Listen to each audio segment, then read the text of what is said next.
Memasuki bulan November, admin mengawali video ini dengan pembukaan Hindia Raja.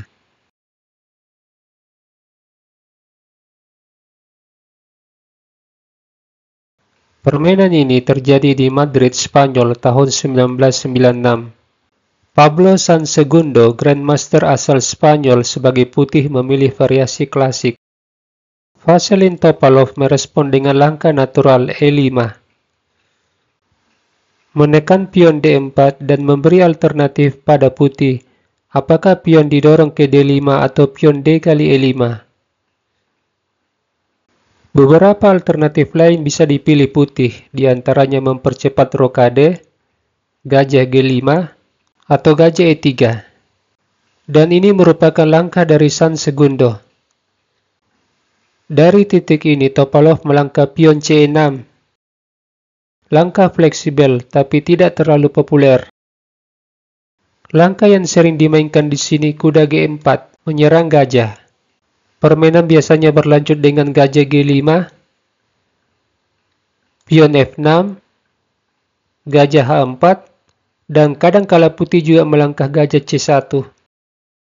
Setelah Topalov memilih variasi C6, Segundo merespon dengan pion D5, lalu kuda A6, pengembangan kuda di A6 dari Topalov dengan asumsi jika kuda dikembangkan ke D7, menghalangi aktivitas gajah, dan menutup akses menteri melindungi pion D6.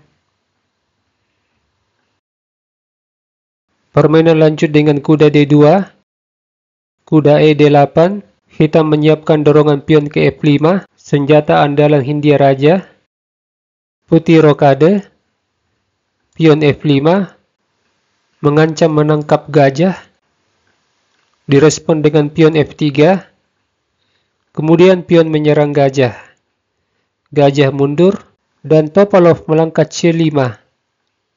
Sebuah strategi dari Topalov sedapat mungkin menutup ruang di sayap menteri.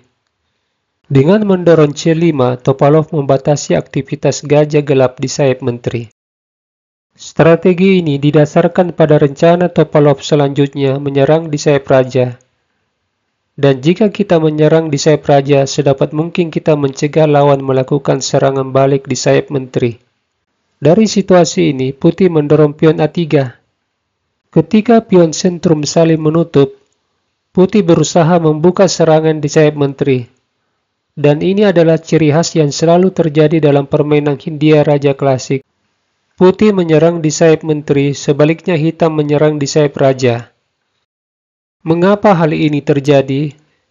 Karena hitam memiliki keunggulan ruang di sayap raja yang memudahkan hitam menggerakkan buahnya. Sementara pion putih di D5 dan di C4 menunjukkan keunggulan ruang bagi putih di sayap menteri. Model permainan seperti ini biasanya serangan putih lebih cepat, tapi dalam efek yang ditimbulkan, serangan hitam bisa berbahaya, sebab langsung menyerang raja putih.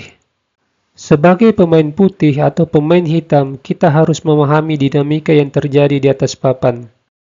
Permainan lanjut dengan pion B6, B4, sebuah pengorbanan pion dari putih, yang mana jika hitam mengambil pion A kali B, kuda kali pion, benteng bisa manuver ke baris ketiga. Begitupun juga pengembangan menteri di B3 atau B1 dengan tempo menyerang kuda. Topalov tidak ingin masuk dalam skema permainan putih. Dia lanjut dengan pion H5, mempercepat serangan di sayap raja.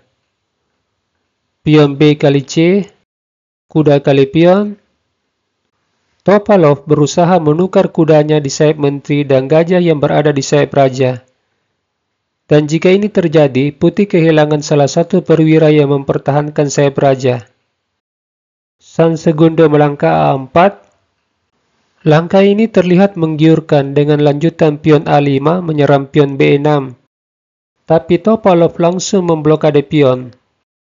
Di langkah ke-17, putih membuat langkah yang tidak jelas, benteng A3. Dan kita sulit memahami apa maksud dan tujuan dari langkah ini.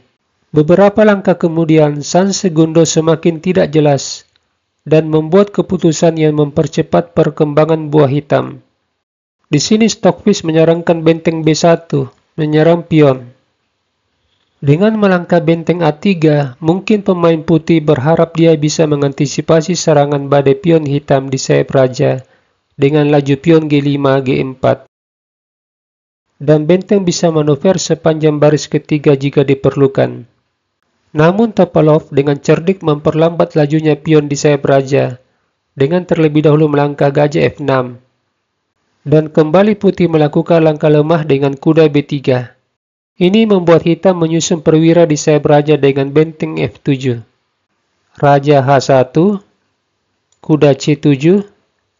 Langkah bagus dengan ide manuver kuda ke B4. Pada posisi ini putih menukar kuda. Pion kali kuda, benteng G1. Putih ingin membuka serangan di jalur G, di mana raja hitam berada di jalur yang sama dengan benteng. Kemudian kuda A6, pion G3, hitam mengantisipasi rencana putih dengan benteng G7. Jika putih menukar pion, maka hal ini tidak membantu. Sebab setelah pion G kali F, dan pion juga memukul, putih bisa menempatkan gajahnya di E5, dan secara perlahan-lahan memajukan pionnya ke G5, lalu ke G4. Di langkah ke-23, putih dengan putus asa melangkah raja G2. Kemudian hitam benteng A7, Topalov mulai memusatkan kekuatan benteng di sayap raja. Putih raja F1, direspon kuda B4. Sekarang sayap menteri benar-benar tertutup, dan hitam bebas melanjutkan serangannya di sayap raja. Putih raja E1, benteng F7, kuda B5. Di sini Topalov mengambil pion G3, mencegah rencana putih mendorong pion G4. Dan setelah pion H kali G, hitam juga membuka jalur F bagi benteng, dan kedua benteng hitam segera beroperasi mengeksploitasi kelemahan putih di sayap raja. Topalov memulai aksinya dengan pion H4. Jika terjadi pertukaran pion G dengan pion H, maka membuat pion putih di F3 menjadi pion terbelakang. Pertukaran pion juga memicu pertukaran gajah gelap. San Segundo sebagai pemain putih tidak menyadari situasi di atas papan. Dia membawa rajanya ke D2. Topalov dengan gembira menukar pion. Benteng kali pion, dan gajah menyerang benteng. Sebuah situasi yang sangat diharapkan Topalov. Setelah benteng mundur, pertukaran gajah gelap. Dengan hilangnya gajah gelap, maka menguntungkan hitam. Sebab satu-satunya perwira putih yang konsisten menjaga petak F4 adalah gajah. Ini memudahkan para perwira hitam menempati petak F4.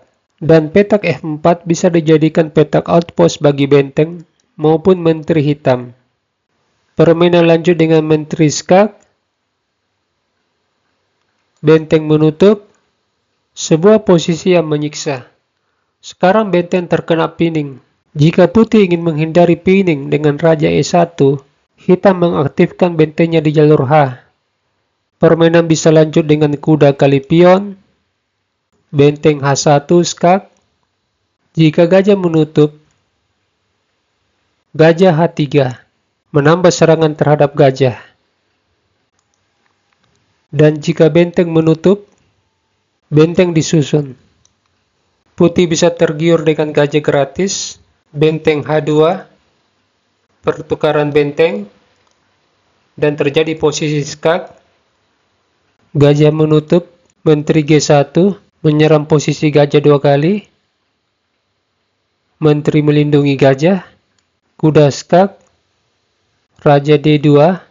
Kuda D4. Menteri G2. Benteng H2. Hitam mendapat menteri. Kita kembali. Setelah benteng menutup skak, benteng F6. melindungi pion dari ancaman kuda. Benteng H2, benteng diadu, pertukaran benteng, gajah F1.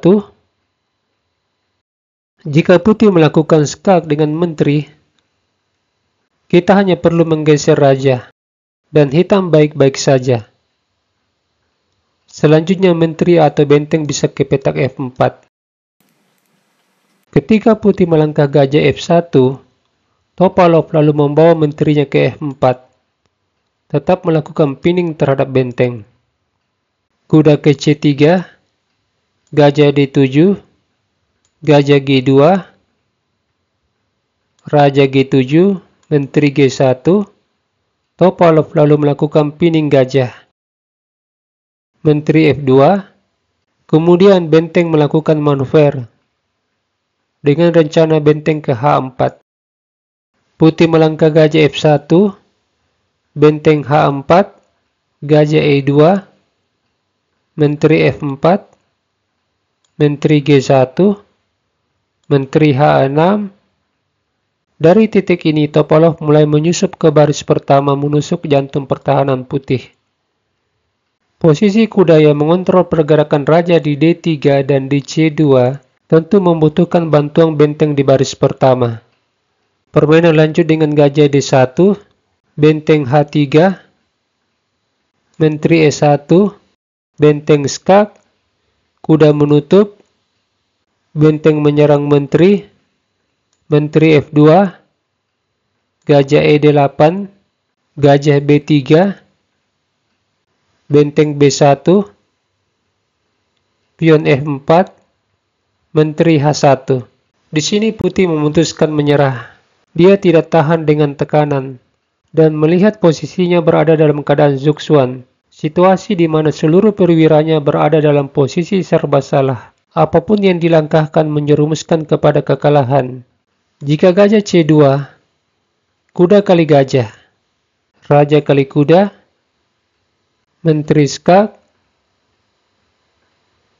raja C3, benteng skak mat. Jika benteng bergerak ke C3, benteng skak, bila gajah menutup, menteri kali pion, dan gajah mendapat serangan 3 kali. Atau jika di posisi ini putih tidak menutup skak dan melangkahkan rajanya ke E3, pion E kali F4, raja kali pion, gajah D7. Memberdayakan gajah mengontrol diagonal terang guna menjepit posisi raja. Raja E3, menteri skak, raja F3,